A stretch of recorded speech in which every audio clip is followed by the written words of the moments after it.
It occurred to me that I never showed you how to re-plumb problematic posts under the house with the bottle jack. So that's what I'm going to show you today. This is the bottle jack. This is a post, which is not plumb. You see how the bubble is not in the middle? So what I'm going to do is put the jack on this sturdy foundation. Put this on top and apply pressure via these handles to lift that girder just slightly. And in this case, it's going to be kind of interesting because it's a place where two girders meet over a post. And then I have to kick the bottom of this out to the left. So first I have to take these nails out. And then I have to do that on both sides. Jack it up, whammer it over with the hammer, let it back down, and then replace the nails. All right, I've got my jack set up there.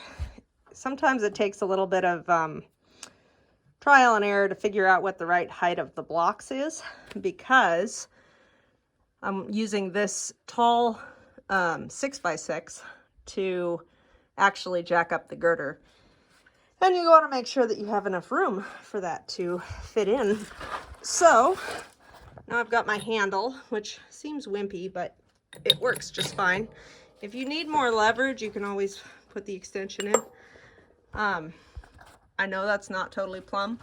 It's okay because I'm just jacking it up slightly so I can bump that over. All right, here we go.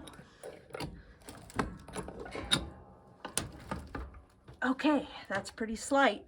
So now I double check which direction I need to take it with my torpedo level. Okay, and I need to kick the bottom this way. It's in the middle. Yeah, it is. That's okay, good. So now I'm going to take the hammer. I've already taken the nails out of the bracket, and I'm going to bang on it over here on the left, just enough to bring it into plumb. All right, so I have put it over as far as I can. It's still not totally plumb. It's better. It's just slightly out now. I'm happy with that. I think what's going on is I'm running into the concrete on this side because these brackets ultimately were set too deep in the wet concrete. So it's always a good idea if you're pouring fresh to leave the bracket out just a little bit so that you don't run into this later. And so now we're all set. I've nailed it back in. I had to push it over so far that I couldn't reattach all the nails, but that's okay. It is still in enough of the bracket to be fine. Clara, do you approve? Yeah. Daddy's on top of us. Yeah. You want to give 2 thumbs up? All right.